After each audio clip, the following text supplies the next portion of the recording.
Dear students, energy management and conservation course lecture series का lecture 11.2 and the topic is electrical systems transformers. हम यहाँ पर transformers का overview देखेंगे कि इलेक्ट्रिकल सिस्टम्स में ट्रांसफार्मर की क्या इंपॉर्टेंस है। ट्रांसफार्मर्स का अंडरग्रेड इंजीनियरिंग प्रोग्राम्स में ऑलरेडी एक बहुत डिटेल्ड कोर्स होता है जहाँ पर इसकी कंप्लीट डिज़ाइनिंग जो है वो पढ़ी जा सकती है। यहाँ पर course energy management and conservation का है, तो उसके हवाले से डिफरेंट जो इंजीनियरिंग सिस्टम्स हैं उनके ओवरव्यू जो हैं वो दिए जाएंगे। तो ट्रांसफार्मर्स का सिर्फ ओवरव्यू है और बेसिक नॉलेज इसमें कवर किया गया है वीडियो में। तो transformer can accept energy at one voltage, ठीक है, वो किसी भी एक वोल्टेज पर एनर्जी को एक्सेप्ट करता है और डिलीवर करता है अनदर वोल्टेज पे। मतलब कहने का ये हुआ, या तो उसको स्टेप अप करेगा या वो उसको स्टेप डाउन करेगा। तो level of one voltage to the level of another voltage. This permits electrical energy to be generated at relatively low voltages and transmitted at high voltages. वो एनर्जी को, ठीक है, एक्सेप्ट करेगा लो वोल्टेजेस में और transmit करेगा हाई वोल्टेजेस में, और उसके साथ साथ जो करंट है वो लो होगा ताकि लाइन लॉसेस और वोल्टेज ड्रॉप से बचा जा सके। तो ट्रांसफार्मर्स जो हैं वो टू और मोर कॉइल्स जो हैं वो कंसिस्ट करते हैं और वो जो हैं इलेक्ट्रिकली जो हैं इंसुलेटेड होते हैं बट मैग्नेटिकली लिंक्ड। ठीक है, this is the basic concept of transformer. Just like we have two windings है, one is the primary one and the second one is the secondary one. तो primary coil is connected to the power source, इसको power source से connect कर देते हैं just like we A C input है, ठीक है। और जो मेन पावर सोर्स है इसको यहाँ कनेक्ट करेंगे और जो सेकेंडरी कॉइल होगी ये वाली साइड होगी इसको लोड से कनेक्ट करेंगे, ठीक है। और turns ratio is the ratio between the number of turns on the secondary to the turns on the primary. तो इसके फार्मूलाज हैं डिजाइनिंग के कि किस तरीके से टर्न्स रेशियो जो है वो डिजाइन की जाती हैं, और जो टर्न्स रेशियो होती हैं वो number of turns ratio to the secondary, ठीक है, on the secondary to the turns ratio on the primary. और इनको दोनों जो हमारे पास ये टर्न्स होती हैं, ठीक है, टर्न्स रेशियो जो है ये कॉमन कोर होती है जिस पर इनको वाइंड किया जाता है। The secondary voltage is equal to the primary voltage times the turns ratio.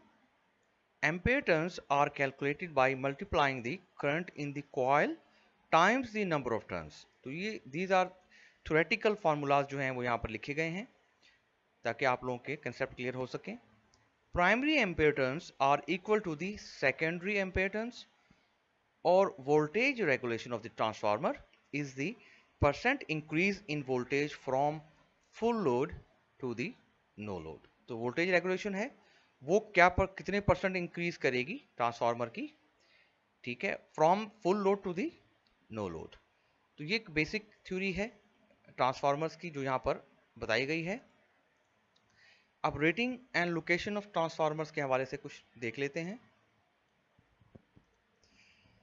Rating of the transformer is calculated based on the connected load, कि लोड के हिसाब से, कनेक्टेड लोड के हिसाब से ट्रांसफार्मर की जो रेटिंग है उसको कैलकुलेट किया जाता है।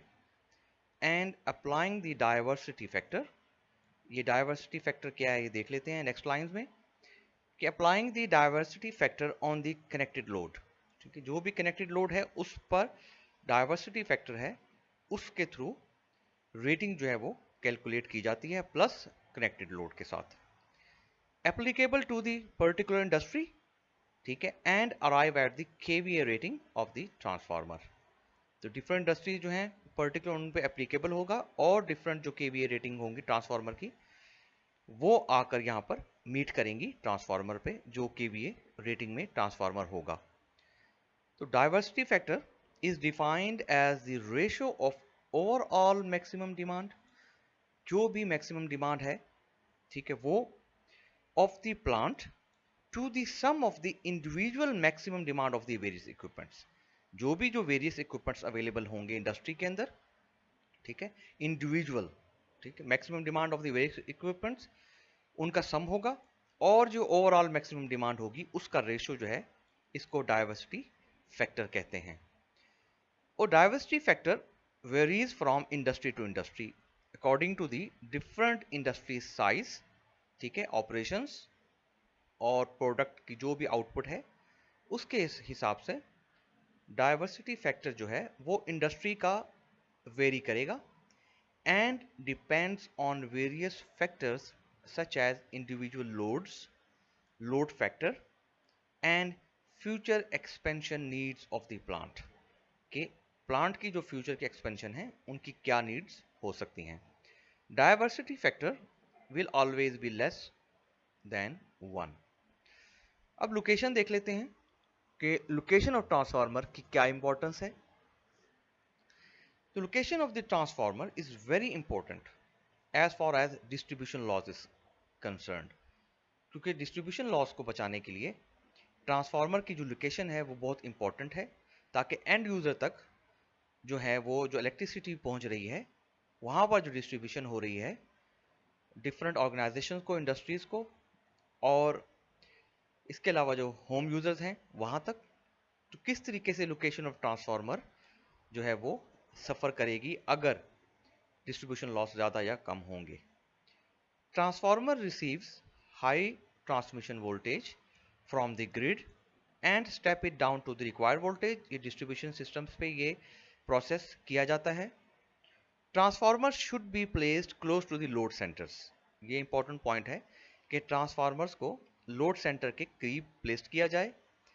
Considered other features like optimization needs for the centralized control, कि अगर इंडस्ट्री में सेंट्रलाइज कंट्रोल है तो उसके लिए किस तरीके से ऑप्टिमाइजेशन की जाए कि जहां पर ट्रांसफार्मर इंस्टॉल किया जाएगा वो सेंट्रलाइज हो, और उसकी वजह से ऐसा ना हो कि किसी एक पोर्शन को जो इलेक्ट्रिसिटी है वो काफ़ी दूर पड़े, मतलब फार हो एक पोर्शन को या एक इक्विपमेंट के एक यूनिट को, और दूसरे यूनिट के साइड को करीब पड़े।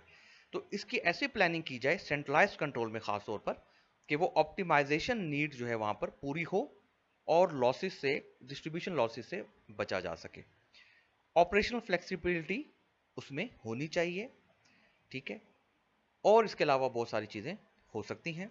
This will bring down the distribution loss in cables. इससे क्या होगा कि जो केबल्स हैं उनकी जो लेंथ है वो बचेगी, क्योंकि जितनी लंबी केबल्स होंगी, जितनी लेंथी वायर्स होंगी कंडक्टर्स की, लॉसेस भी उतने ही बढ़ जाएंगे। तो इसलिए डिस्ट्रीब्यूशन लॉस केबल्स के अंदर जो है वो बचाया जा सकता है, कम किया जा सकता है लोकेशन ऑफ ट्रांसफार्मर को इंप्रूव करके।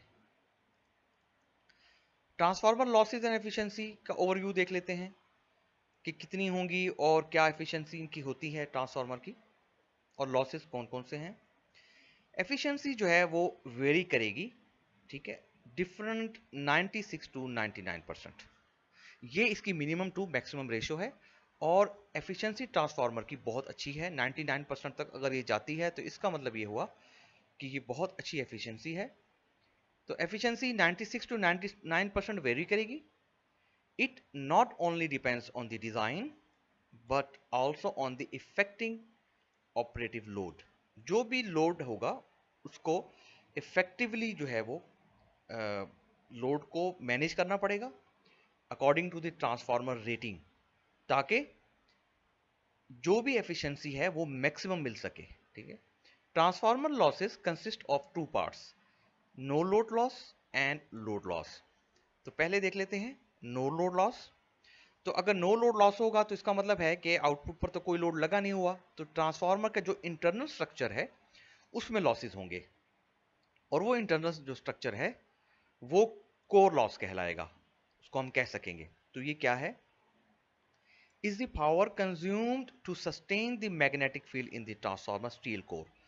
क्योंकि जो ट्रांसफार्मर में स्टील कोर होगा उसमें मैग्नेटिक फील्ड इंड्यूस्ड होती है, और उस मैग्नेटिक फील्ड के अंदर वो तब इंड्यूस्ड होगी जब पावर उसमें अप्लाई होगी। तो पावर जब अप्लाई होगी तो पावर कंज्यूम्ड भी होगी। तो ये वो लॉस है It is the power consumed to sustain the magnetic field in the transformer steel core. It occurs whenever the transformer is energized, जब ट्रांसफार्मर ऑन हो जाएगा, energized हो जाएगा, and does not vary with load. और load के साथ उसको very नहीं करेंगे क्योंकि लोड कनेक्ट ही नहीं होगा. Core losses are caused by two factors. One is the hysteresis losses and the second one is eddy current losses. तो this is the basic physics के, और ये इलेक्ट्रिकल फिजिक्स है कि किस तरीके से ये दो लॉसेस जो हैं ये कंट्रीब्यूट करते हैं in no load loss of the transformer. Hysteresis losses की डेफिनेशन देख लेते हैं क्या है. It is a losses that energy lost by reversing the magnetic field in the core. ठीक है, ये मैग्नेटिक फील्ड जो रिवर्सिंग करेंगे कोर में कैसे होगी कि जब मैग्नेटाइज करेंगे with respect to the AC transformer को, तो इसका मतलब है एसी अप्लाई करेंगे और एसी के rise falls and reverse direction की वजह से, ठीक है, जो मैग्नेटिक फील्ड कोर में लॉस होंगे उसको हम कहेंगे हिस्टेरेसिस लॉसेस. ठीक है, तो डेफिनेशन है energy lost by reversing the magnetic field in the core as the magnetizing AC rises falls और रिवर्सेस डायरेक्शंस. और एडी करंट लॉसेस जो है वो क्या होगा, is a result of induced current circulating in the core. ठीक है, जो कि कोर में जो करंट सर्कुलेट करेगा इंड्यूस्ड हुआ हुआ उसको हम कहेंगे एडी करंट लॉसेस. तो ये दो लॉसेस होंगे, नो लोड लॉस और लोड लॉस क्या होगा, इसको कहेंगे copper loss. Is associated with full load current flow. जब full load current flow associate होगा ट्रांसफार्मर की वाइंडिंग्स में, ठीक है, तो उसको हम कहेंगे load loss. Copper loss is power loss in the primary and secondary windings of the transformer. क्योंकि प्राइमरी सेकेंडरी दोनों साइड पर वाइंडिंग्स होती हैं डिफरेंट टर्न्स रेशियो की अकॉर्डिंग टू द रिक्वायरमेंट या रेटिंग के हिसाब से. तो उसमें क्या होगा, जब करंट फ्लो करेगा तो ओहमिक रेजिस्टेंस आएगी, ठीक है, वाइंडिंग्स की. और ये क्या होंगी, ये आई स्क्वेयर आर जो कि हम बहुत पढ़ते आ रहे हैं कि copper loss varies with the square of the load current. ठीक, तो इसको हम कहेंगे लोड लॉस. तो ये दो लॉसेज जो हैं अवेलेबल होंगे, नो लोड लॉस और लोड लॉस. अब लॉसेज एंड एफिशिएंसी के हिसाब से टोटल पावर देख लेते हैं कि वो नो लोड और लोड लॉस की क्या होंगी.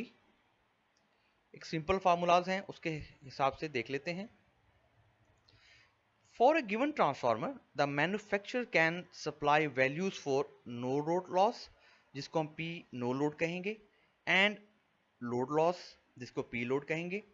The total transformer loss P total at any load level can then be calculated from. So P total is equal to P no load plus percentage load divided by 100 का whole square और multiply by P load. So this is a formula according to the different P no load और P load के हिसाब से percentage के निकाल सकते हैं कि टोटल पावर जो है वो लेवल लोड लेवल के हिसाब से कितनी है.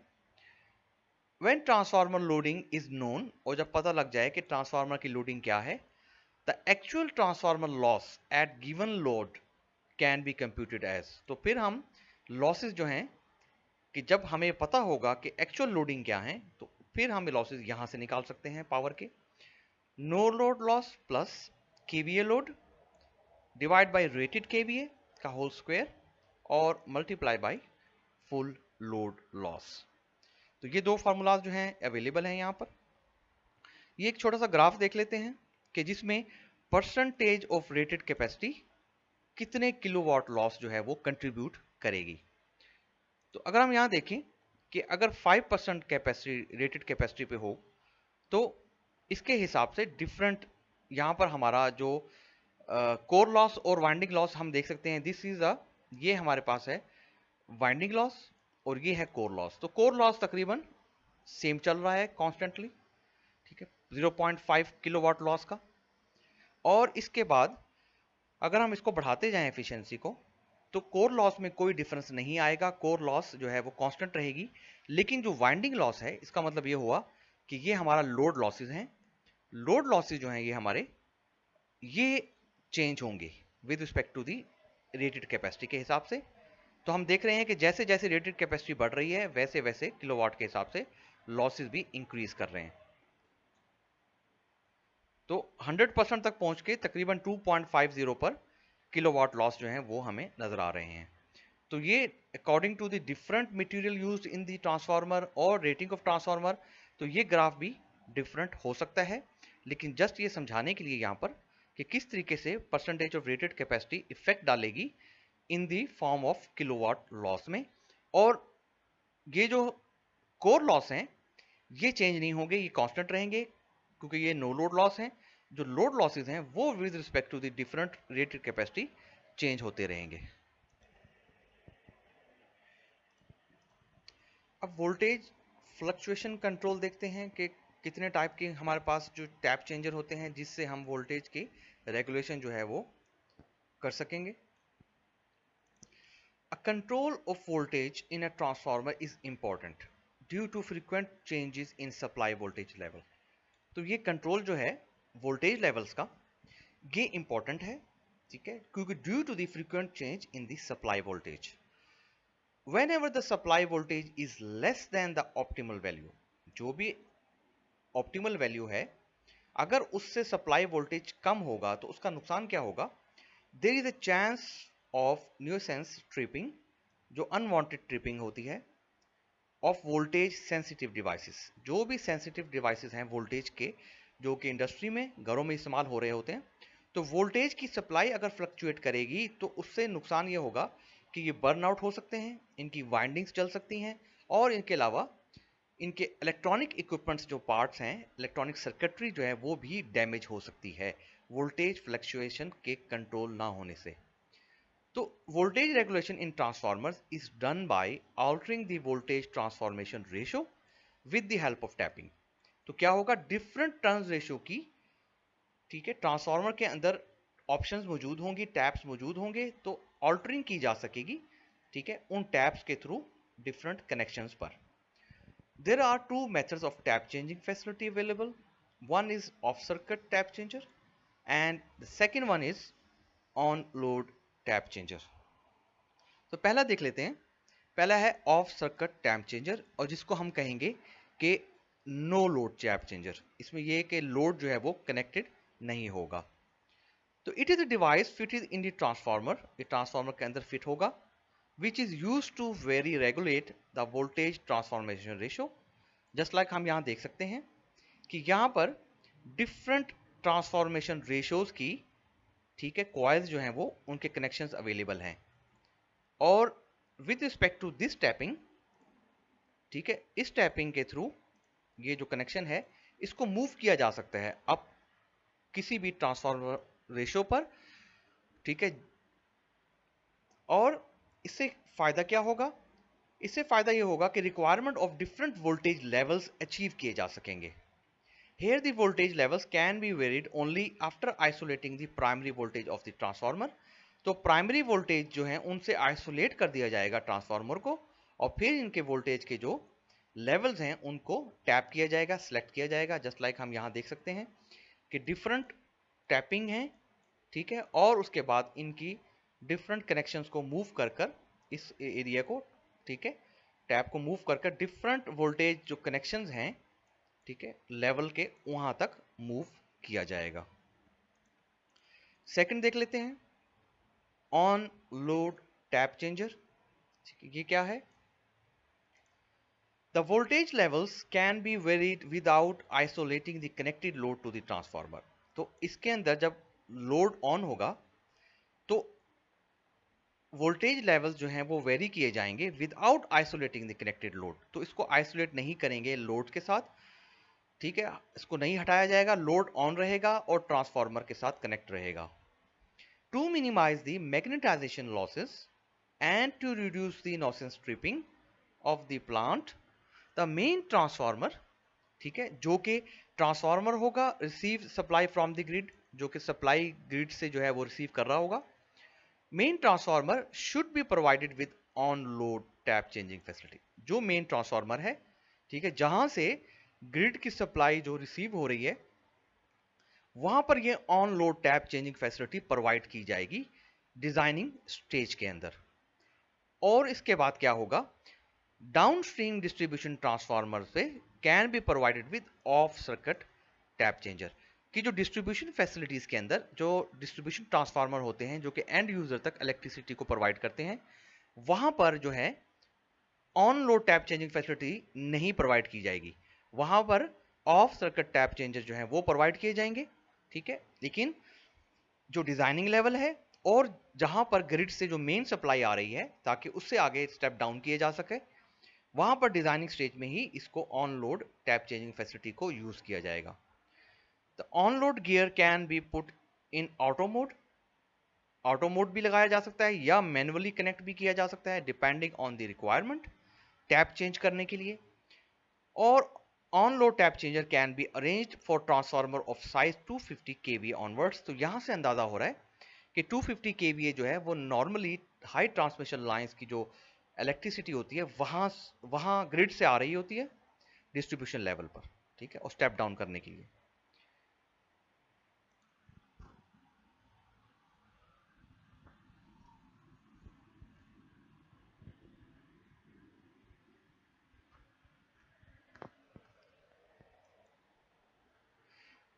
ऑन लोड टैप चेंजर को 1000 kVA तक कंसिडर किया जा सकता है अगर डिज़ाइन के अंदर और कॉस्ट इकोनॉमिक्स हो, फिर इसको ठीक है कंसिडर किया जा सकता है। और ये एक शेमेटिक डायग्राम है जिसमें हम देख सकते हैं कि डिफरेंट जो हैं वो कनेक्शंस यहाँ पर अवेलेबल हैं टैपिंग के लिए, और ये यहाँ पर डाइवर्टर स्विच लगा हुआ है और इस डाइवर्टर स्विच से according to different voltage levels configuration जो हैं वो ली जा सकती हैं। जस्ट लाइक करंटली हम देख रहे हैं कि ये जो टैप चेंजर है, डाइवर्टर स्विच है, यहाँ पर कनेक्टिविटी जो है वो थ्रू दिस रेजिस्टेंस है और थ्रू दिस वन है, ठीक है। और इसी तरीके से अगर हम इसको यहाँ मूव करें तो ये पार्ट जो है पूरा का पूरा डिस्कनेक्ट हो जाएगा और यहाँ से जो करंट का फ्लो है और वोल्टेज का जो कंट्रोल है वो यहाँ से शुरू हो जाएगा, ठीक है। तो डिफरेंट टैपिंग करके with respect to the according to the requirement diverter switch के थ्रू ऑटो मोड या मैनुअल मोड में रिक्वायरमेंट के हिसाब से कन्वर्ट किए जा सकते हैं ऑन लोड टैप चेंजर को। अब देख लेते हैं कि सिस्टम के जो डिस्ट्रीब्यूशन लॉसेस हैं वो कौन कौन से हैं और इनको ऑप्टिमाइज कैसे किया जा सकता है, कंट्रोल या कम कैसे किया जा सकता है। In an electrical system often the constant no load losses and the variable load losses are to be assessed। इन दोनों को असेस्ट किया जाएगा, एक तो होंगे नो लोड लॉसेस और दूसरे होंगे variable load losses alongside over long reference duration towards energy lost estimation, ठीक है। तो एनर्जी लॉस्ट एस्टिमेशन के लिए, ठीक है, दो लॉसेस जो हैं वो इसमें अकोमोडेट किए जाएंगे, नो लोड लॉसेस और variable load losses. However, identifying and calculating the sum of the individual contributing loss components is a challenging one। Identify या calculate करना sum individual contributing load losses को components को इकट्ठा निकालना और फिर उसको sum करना, that one is a challenging part। तो ये क्या रिक्वायरमेंट कहता है? Requiring extensive experience and knowledge of all the factors impacting the operation efficiencies of each of these components। तो ये एक्सटेंसिव एक्सपीरियंस और नॉलेज होगा इन तमाम फैक्टर्स का जो इम्पैक्ट करते हैं ऑपरेटिंग फ्रीक्वेंसीज को तमाम कंपोनेंट्स की, तो तभी जाकर इनकी कंट्रीब्यूशन जो हैं वो लॉस की कंपोनेंट्स की जा सकेंगी। इन सिस्टम डिस्ट्रीब्यूशन लॉस ऑप्टिमाइजेशन, अगर हम ये कहें कि डिस्ट्रीब्यूशन लॉस को ऑप्टिमाइज किया जाए तो उसके लिए कौन सी ऑप्शंस जो हैं वो अवेलेबल हो सकती हैं जिनको कंसीडर किया जा सकता है। Various options available include relocating the transformers and substation near to load centre.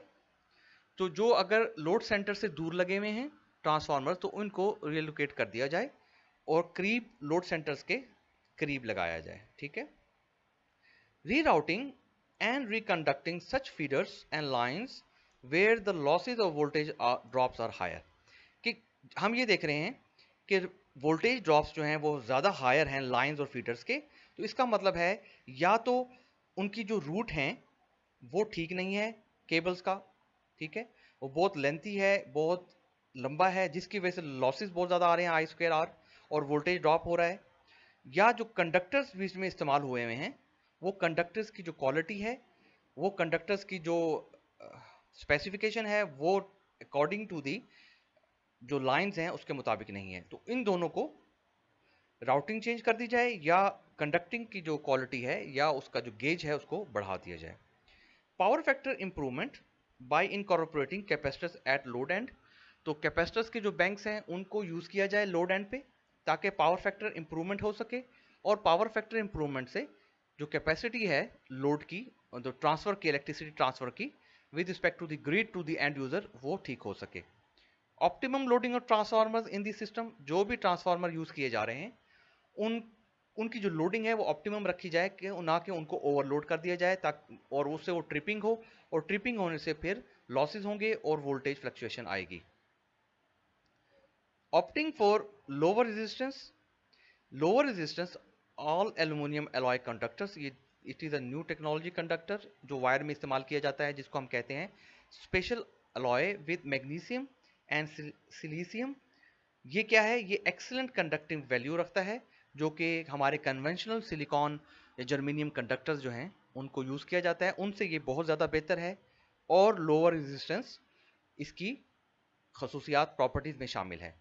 तो उसको ऑप्ट किया जाए in place of conventional aluminium code steel reinforced lines, जो कि एल्यूमिनियम कोड जो हैं कन्वेंशनल जो स्टील रीइंफोर्स्ड लाइंस यूज़ की जा रही हैं, जो ख़ास तौर पर लेंथी लाइंस के लिए, हाई वोल्टेज ट्रांसमिशन के लिए इस्तेमाल की जाती हैं, या जो मीटरिंग के लिए खास तौर पे इस्तेमाल की जाती हैं, from the transmission lines to the home distribution to the industrial distribution के लिए।